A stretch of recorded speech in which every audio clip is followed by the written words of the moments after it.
On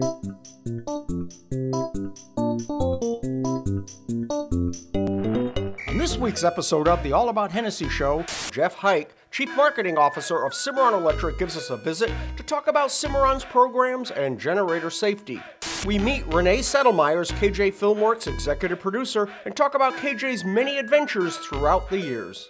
All this and more on this week's All About Hennessey Show. This show made possible in part by Community State Bank, small town banking the way it should be. And Integris, Bass Baptist Health Center, IntegrisOK.com. Today I have Jeff Hyatt. Did I say that right? You did. I did, yes, with Cimarron Electric. And his title is CMO. What is that? Chief Marketing Officer. Okay, new title. Yes. I know CEO and COO, but CMO is a new one on me. Now, Cimarron, just from south of the river, but Cimarron does service this area heavily. I mean, my studio's on Cimarron Electric, and I guess a power failure right now would be embarrassing. That would be embarrassing. That wouldn't yes. be good. Yes. Okay. No, you put in a good word before you came up here. Keeps power on. Yeah. You've gone through a lot of growth lately. You were telling me that you were mostly residential and a little bit of commercial, and now that has flipped. As far as kilowatt hour sales, over the last probably 7 years, we've flipped that from 70% residential and 30% commercial to 70% commercial and 30% residential. So. Wow. And is it all oil field, or is it a little of each? I know there's some new, like big buildings, hotels and things now in your market. Mainly oil field. We've seen some growth with the grow farms. And so they've come in. Yep. So we've had a few of those that are pretty good sized, and that contributes to that small commercial group too. Very cool. And then recently you got a grant to, what did you call it, harden your system? We wanted to strengthen and harden our system, and that was after the 2013 winter storm that we had. So we were able to do about 1,250 miles of line improvement, put in some ductile iron poles, set the poles closer together, use creosote poles, bigger class, bigger round, set the poles closer together, just helping strengthen the system. And so that helped a lot in strengthening the system, and that was a grant from FEMA. Well, even with this last ice storm we had, I guess it was last October, that had to have helped. It did. In a lot of areas. In a lot of areas that bordered right on that, we saw where that stood, where those that hadn't been hardened didn't stand.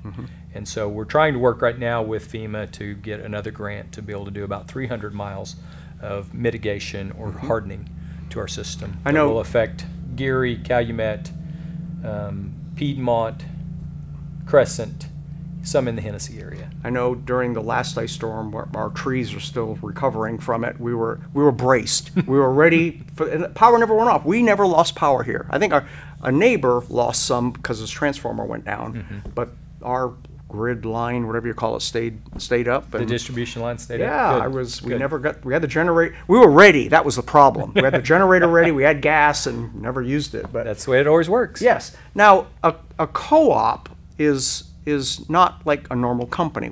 I'm a member. I belong to it, and I get a vote. Correct. What's the difference between, say, OG&E and Cimarron Electric? Okay, so Cimarron is a co-op, and we are owned by the members that we serve. So if you buy your electricity from Cimarron, you're an owner. You own Cimarron. You have a say in how it's governed. You elect a board of directors, and that director represents you at the board meetings. And so you have one vote. Doesn't matter how many accounts you have. If you have a membership, you have a vote.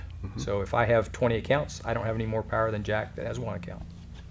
Very cool. I don't have to own 10,000 stock right. shares of stock to get a exactly. vote or something. OG&E, they have shareholders, and so they answer to the shareholders. The person buying electricity from them doesn't necessarily have any say except to complain that their power's off. You never hear that. No, Okay. never. And you have a really neat scholarship program for high school students. We do. We started that last year. Pretty much any high school that's in our service territory, we take applications from them for a $500 scholarship. So you're guaranteed one from each school. And so all they have to do is really apply, and we'll be kicking that off in January. Very, very cool.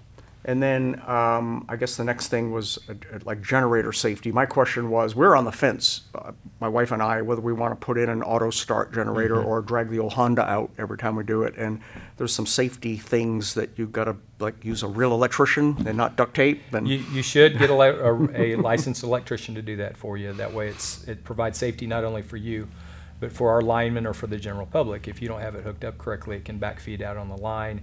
Where your transformer right now, it takes the voltage from what our distribution system is, which it could be 7,200 volts or 14,400 volts, takes it to the transformer, transforms that voltage, or drops it down to the voltage you use in your house to 240, 120.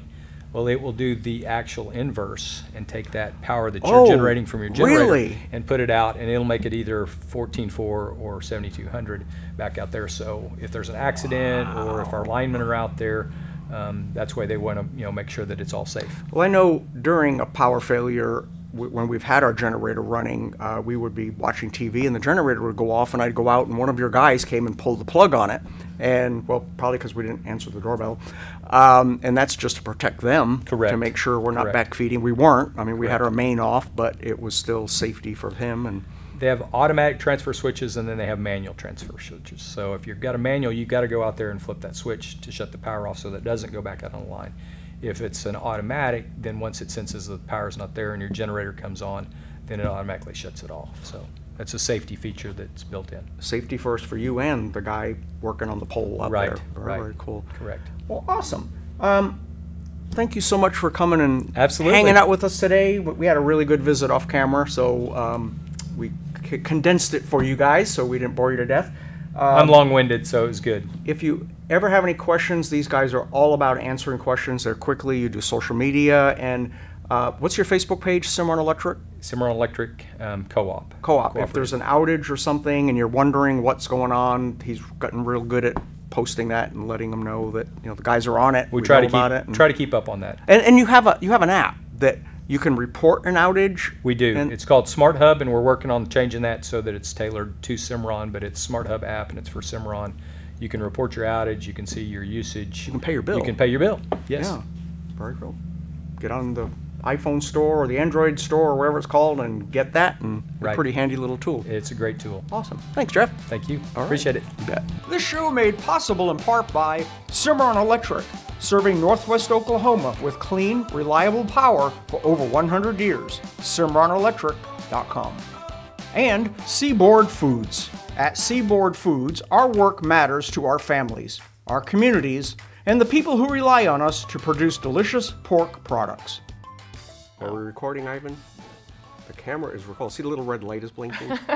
That way you know. Renee's very nervous. For the next few shows, I am going to introduce you to some people you may not know that work behind the scenes. And some of them are with KJ Filmworks, and some of them are with the All About Network thing. And I'm going to start with our oldest employee, not in age, but in time spent with the company. I knew that was going to come. See, I set you up for that. Thank you. This is Renee Settlemires, formerly Renee Shamonic, with the Hennessey connection. And Renee has worked for KJ for how long did we figure? 2,200 years. I think it's more like 20 years. 22. Okay. Whatever.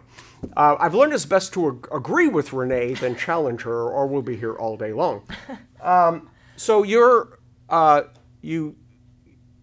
dad is Bernie Shamonic. Correct. Former county commissioner in Garfield County. Correct. And you have a connection with Hennessey just because you're a Shamonic. Correct. And now you live in Enid. I do. And Renee is KJ's executive producer, which means she does everything. Everything, yeah, pretty much. I own the company, but Renee tells me what to do, literally. Every day. Yes. So we've done a lot of really crazy stuff. The company, near as we can figure, KJ is approaching 40 years old, so it's like 37, 38 years old, and Renee has been with me for a big part of that. And every day, you just don't know what you're getting into. It's like crazy. Like the very best job that we figured out that we've ever been on together was when we flew what did we do? Tell us what we did. We were doing a oil and gas safety orientation for a company that we got to get in a helicopter and actually fly offshore and stay on one of those offshore platform rigs for a few days. We kind of helicopter hopped from one platform to the other. There were 5 of them total, and it was like an offshore pickup, I think, is what pickup truck is what they call helicopters out there, because that's the only way to get around is you fly from rig to rig with a helicopter. And I was the only female, so that was kind of fun. And I had my own private area to sleep on because I was the only female. Yeah, I slept in the bunkhouse. Not a lot of fun. Yeah, but and the cool thing about the offshore platforms are they have their own chef. Yes. And they cook for you, and you never get hungry out there. But they work, I guess it was like 3 weeks on, 3 weeks off, or something like that, 30 yeah. on, 30 off, something like that. So you live out there. We were fortunate we could get out when it was time to come. But we did have one experience. We did this several times. We went out and flew the rig several times. But one time there was a story about, it was just after Katrina, but it was like Hurricane Rita. Mm-hmm. Tell us about that one. We, because of one of the hurricanes, it had messed up one of the platforms, their evacuation horn, and so we flew back out there to re-film. But there was a storm coming, and so the helicopter pilot was like, all right, here's a storm's coming, you guys need to hurry up and finish, otherwise you're going to be stuck. So it was like we had to hurry and finish and get in the helicopter to fly off the platform. Is that the story you're referring to? No, that's it. Okay. And literally this hurricane storm is coming yeah. As we flew into land and got off. And yeah. All right, so that's like the coolest job, one of the coolest jobs we've ever done. And I guess the worst is we used to produce a newsletter. And the caption for the newsletter was "Dirty Videos," not what you think. So what happened with that one? There's a facility around the Enid area, and it produces carbon. Mm-hmm. And I think it was a kind of a windy day. And so this carbon is blowing all over the air, and by the time we got done filming, I went into the bathroom and I looked at myself. I took my safety glasses off because I looked like a raccoon, because there was just carbon all over my face, in my ears, in my mouth.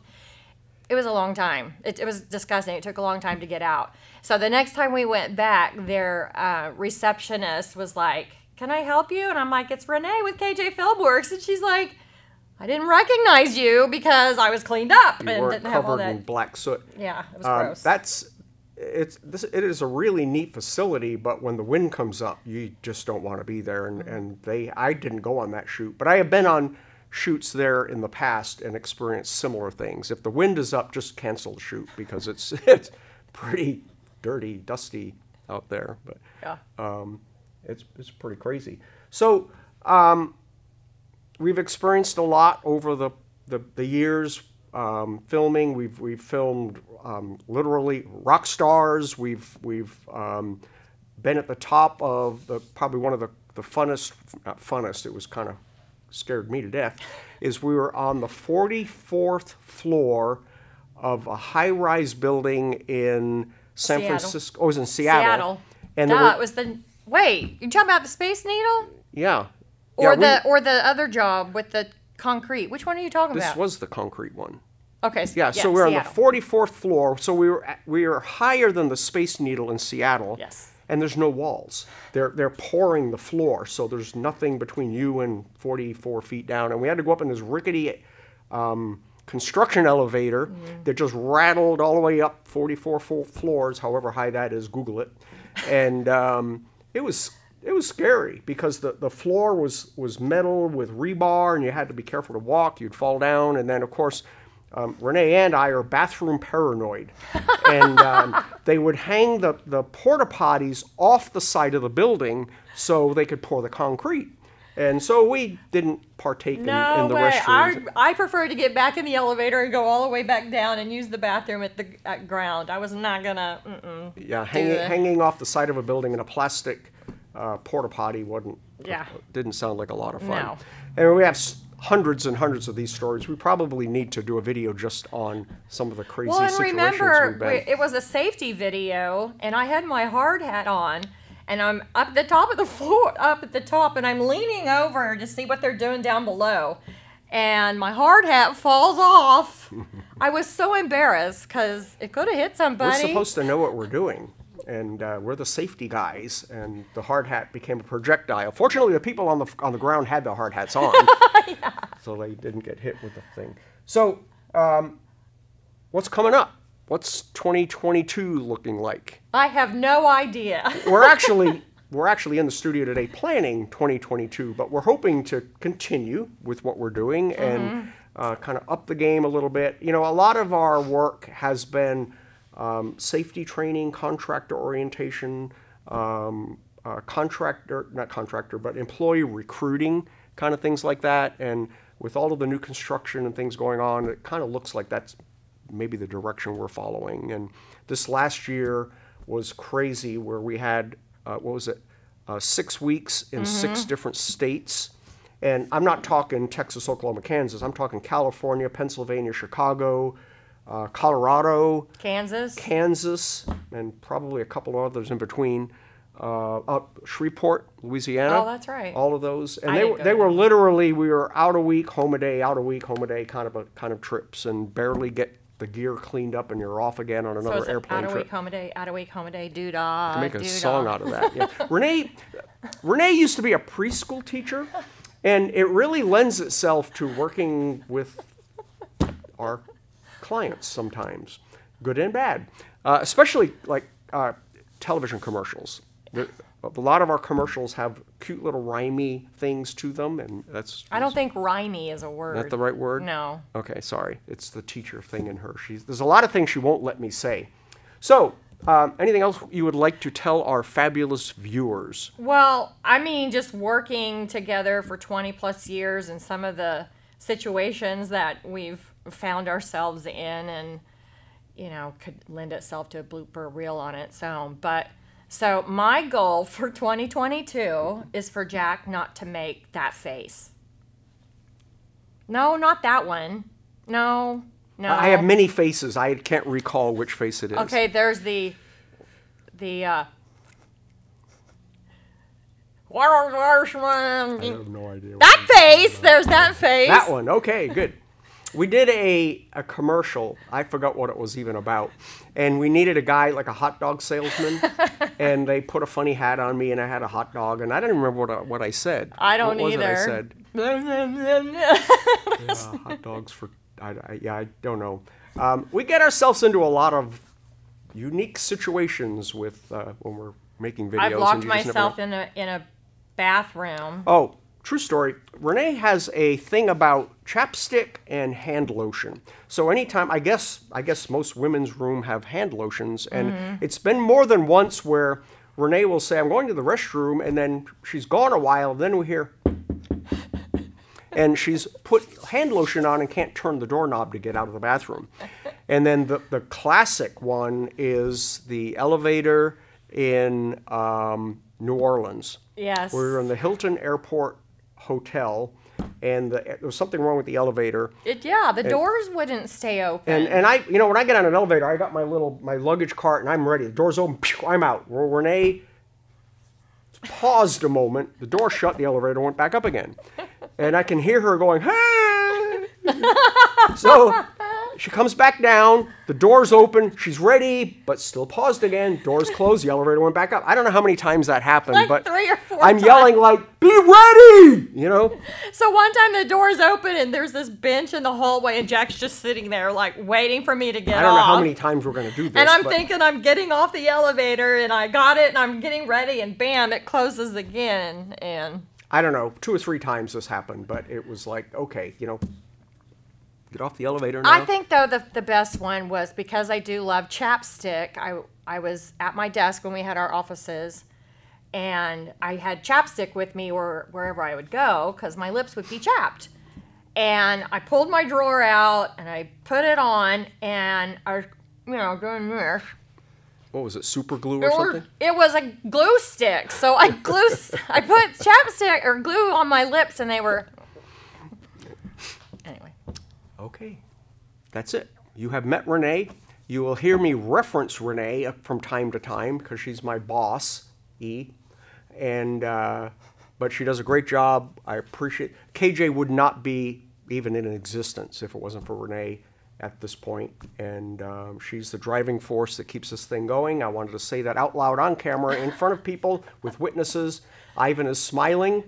By the way, Ivan, you're coming next. So over the next couple of weeks, I'm going to bring in Angie, Lisa, Libby, Beth, Ivan, everybody else that hangs around here. And how much am I supposed to pay you now for that compliment? And we're going into a meeting now where she owes me. All right, that's all I got. Merry Christmas. We'll see all you guys next year. Be sure to click the subscribe, like, and hit the notification bell to be sure you never miss an episode of the All About Hennessey Show. Check out this week's All About Hennessey Post newspaper and subscribe for free at allabouthennessey.com.